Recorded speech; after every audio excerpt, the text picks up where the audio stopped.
Sağ balalar. Sağ söz ver. Бүгінгі күн сіздерге сәтті болсын. Отырыңыздар. Балалар, бүгін біз сендермен батыр туса ел ырысы тақырыбына өзіміздің кезекті жұмысымызды жалғастырамыз. Ал балалар қарайыңдар. Бүгінгі осы батыр туса ел ырысы тақырыбының ішіндегі мәтінмен жұмыс түрін көрсетеміз. Балалар, әрбір тақырып бізде сабақтың мақсатын айтумен басталады, және әр сабақтың критерийі бар.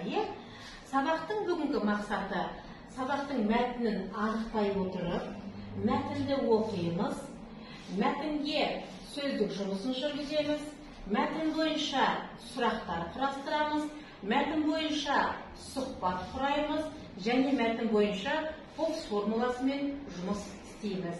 Біз яғни мәтінмен жұмыс түрін көрсетеміз. Ал бері қарай қойыңдар, әр тапсырманың астында критерийі бар. Балалар? Енді қараңдар. Мәтінді оқымас бұрын сөздік жұмысын айтып көрейік.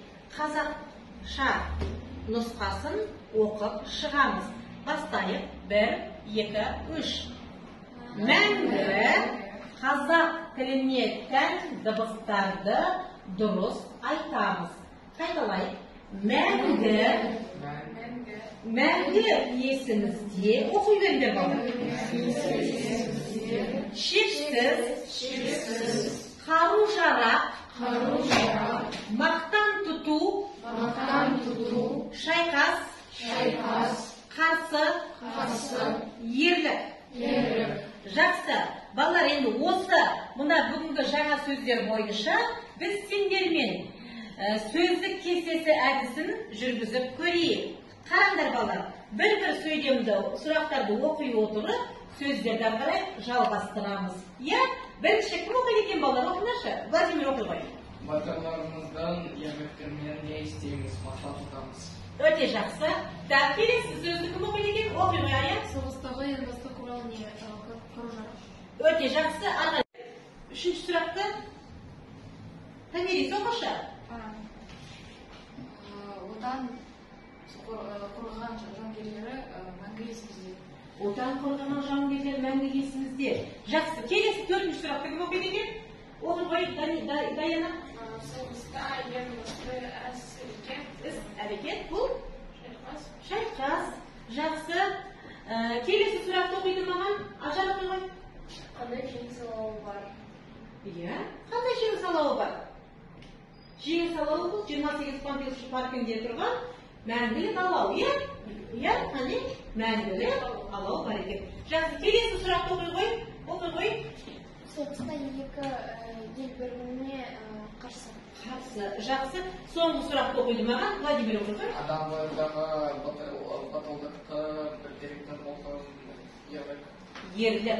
Өте жақсы.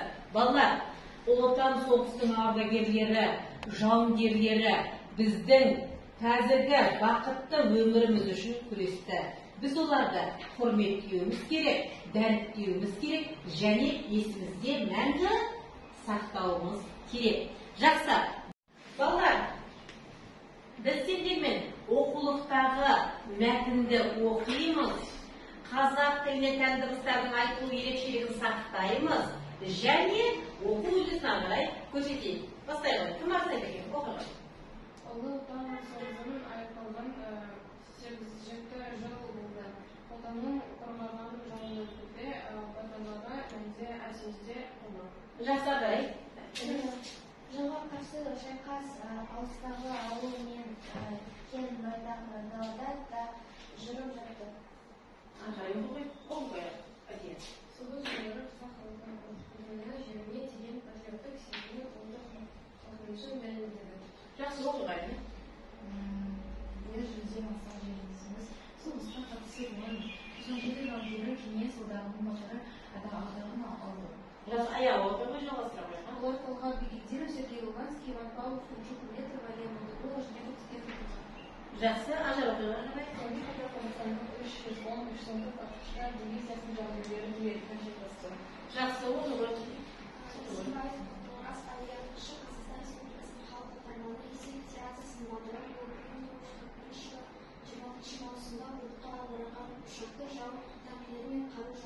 баласына бағыттап беретін жарқын көзін көрсетті. Жаздан не?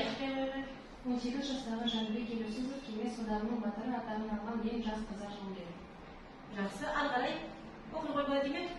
Барман 1945 жылы рейсқа қатты теккен Қамзар Күштірбаев 1994 жылы Қазақ ССР-ның атағын алды. Жақсы, оқиды ары қарай маған оқи қой. Жауынгерлік ғасырда аталарымыз бен әкелеріміз ержет жасап, отанына деген шексіз сүйіспеншілігін көрсетті. Жақсы, өте жақсы.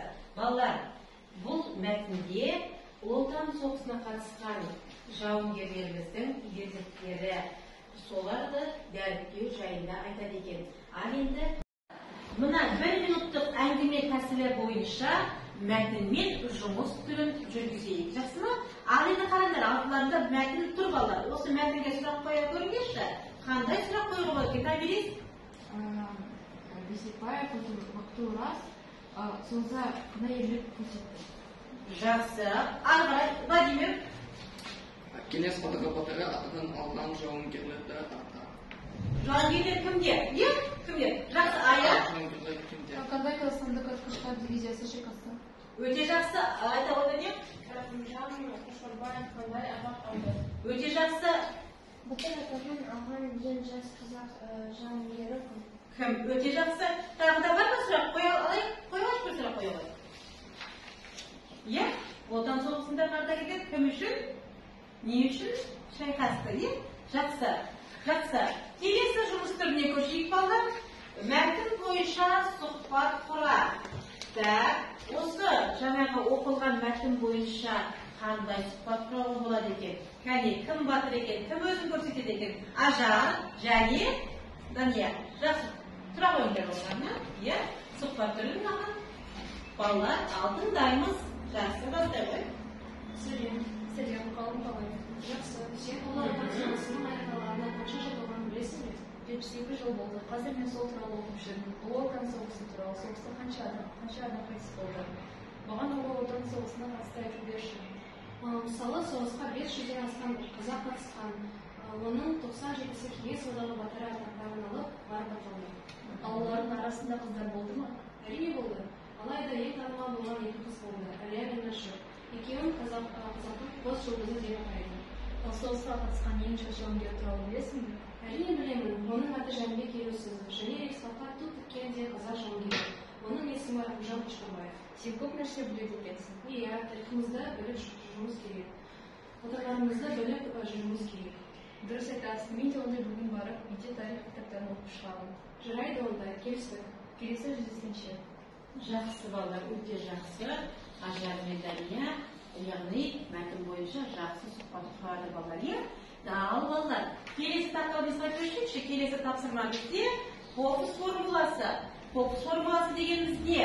Яғни осы оқылған мәтін бойынша мен не білемін, не білдім, және оны қалай дәлелдеймін, не себептен деген сұраулар бойынша жауап береді екенбіз. Балалар, бұл фокус формуласын сендер жиі қолданасыңдар. Ал кәне, осы бүгінгі мәтін бойынша фокус формуласы бойынша не айтасыңдар балалар? Кәне, кім айтады екен? Айта ғой. Менің ойымша, біз елді жерден қорғаған батырларды мақтан тұтуымыз керек. Себебі мен оны біздің бақытты болашағымыз үшін күресті деп түсінемін. Өте жақсы. Жақсы. Екінші, мен оны қандай фактілермен дәлелдеймін? Айта ғой, Дания. Мен оны фактілермен дәлелдеймін. Біздің 500-ден астам жерлесіміз қатысып 97 жауынгер батырларымыз болды. Өте жақсы. Келесі тарау бойынша мен оны фактімен дәлелдедім. Не себептен? Айта ғой, Намирис. Осыған байланысты мынадай шешімге келдік. Біз уақытты ұтамыз. Так, бұл шешімді соңынан шығарайық, жақсы ма? Бірінші себебін айтайықшы. Себебін айтамашы. Себебі мен оны біздің бақытты болашағымыз үшін күресті деп түсіндіремін. Өте жақсы. Енді шешімді шығарайық. Шешімді айтасың ба жақ? Айта ғой. Осыған байланысты мен мынадай шешімге келдім. Біз бақытты ұрпақпыз. Біз бақытты ұрпақпыз. Дәл біздің тәуелсіздік, қазіргі өмір сүріп жатқан тәуелсіздік заманымызға дейін осы жауынгерлердің ерліктері, яғни біздің осылардың өмірінен қиылғаны біздің жарқын болашағымыздың нәтижесінде қалды. Ал ары Қалай кеттік балалар? Балалар, бүгінгі мәтінмен жұмыс бізде қалай аяқталады екен? Кері байланысты қалай жасаймыз көрсетейікші балалар. Бутерброд әдісі бойынша бүгін біз сендермен кері байланыс жасаймыз. Мәтіннен не түсіндік, не білдік және не білгім келеді? Кестесі бойынша жауап беріп көрейік. Жақсы, бүгінгі сабақ маған ұнады. Себебі не үйрендім? Кәне, айта қойды не? Ұнады себебі елімізді, жерімізді қорғаған батырлар туралы білдім.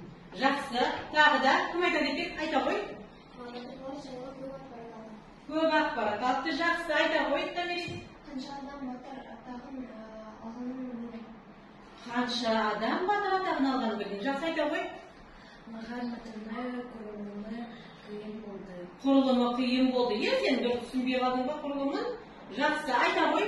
Ештеңе қиын емес. Саған қиын емес, себебі сен өзі қазақ болған ең қиын болмаған ғой. Жақсы, айта қой. Мәтіннен қазіргі біздің бақытты болашағымыз үшін күрескен батырлар туралы білдім. Жақсы балалар, өте жақсы. Так, екінші маған қиын болды. Жаңағы саған Даша қиын болды. Мәтіннің несі қиын болды? Құрылымы қиын болған екен. Ары қарай, енді мен не үйренгім келеді? Не үйренгім келеді балалар? Не білгенім келеді тағы да? Владимир, айта аласың ба? Ойыңды айта қойшы. Соғыс батырлардың туралы биографиясын Олардың өмірі жайлы, Ұлы Отан соғысы жауынгерлерінің өмірі жайлы білгісі келеді екен. Жақсы, айта қой. Мен бұл соғыс туралы көбірек ақпарат білгім келеді. Тағы да ақпарат білгім келеді. Өте жақсы балалар. Балалар, өте жақсы. Бағалау критерий бойынша мен сендерге қазір бағалап айтайын. Жақсы ма? Бүгінгі сабаққа жақсы қатысқан, өз ойын нақты жеткізе алған Даяна мен Ажар және Ая және Сәния сендерге өте жақсы деген бал қоямын. Атыңды ұмытып қалдым. Даяр, сенің де атың Даяр еді ғой. Өте жақсы. Және Тамирис те бүгін сабаққа қыздарынікі Азия мен Мадина да сабаққа жақсы қатысып ойларын айта алды.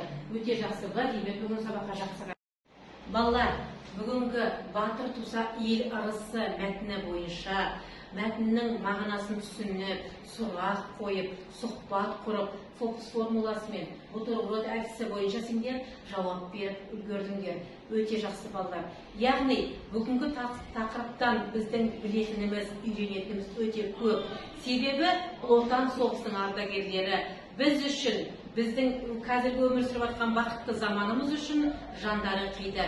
Біз оларды құрметтеп, біз оларды дәріптеп, біз оларды есте мәңгі сақтауымыз қажет. Яғни балалар, біз әрқашан өткенімізді есімізге алып, болашаққа нық қадам басамыз.